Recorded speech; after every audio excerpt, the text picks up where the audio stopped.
নিজের পরিচয় স্বীকার করে তিয়াস। সোহাগ সূর্যকে একাই রুমে রেখে রান্নাঘরে যাবে, তাই রুমের চারিদিকটা খোঁজাখুঁজি করে বোতল আছে কিনা জানতে। তখন সূর্য বলে, সোহাগ তুমি কি খুঁজছো? তখন সোহাগ বলে, দেখছি কেউ বোতল দিয়ে গেছে নাকি।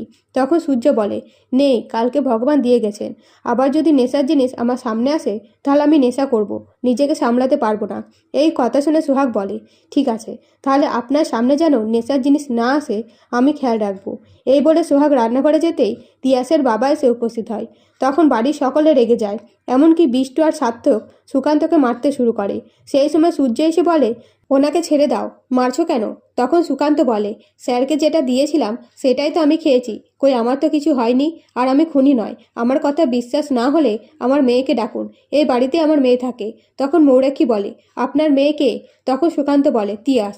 এই কথা শুনে তিয়াস সবার সামনে আসতেই সোহাগ বলে, তিয়াস আমাদের মিথ্যে কথা বলেছ কেন? তখন তিয়াস বলে, উনি আমার সৎ বাবা, সেটাই বলিনি, তাছাড়া সব সত্যি বলেছি। তখন মৌরাক্ষী বলে, তিয়াস এসব কি তুমি করেছো নাকি সোহাগের পরিকল্পনা? তখন তিয়াস বলে, না, সোহাগ কিছুই জানে না এই বিষয়ে।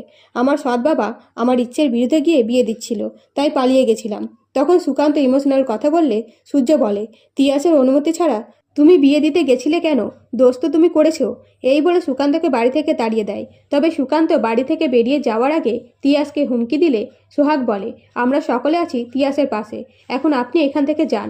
এদিকে সম্রাট শিউলিকে নিয়ে ঘুরতে বেরিয়ে শিউলিকে নিজের জালে জড়ায়, এমনকি শিউলিকে জিজ্ঞেস করে বিয়ে করবে কিনা। তখন শিউলি সম্রাটকে বিয়ে করতে রাজি হয়ে যায়।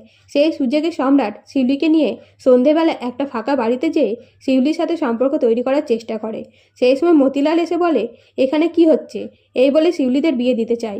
তো বন্ধুরা, ভিডিওটা ভালো লাগলে সাবস্ক্রাইব করে পাশে থাকবেন। ধন্যবাদ।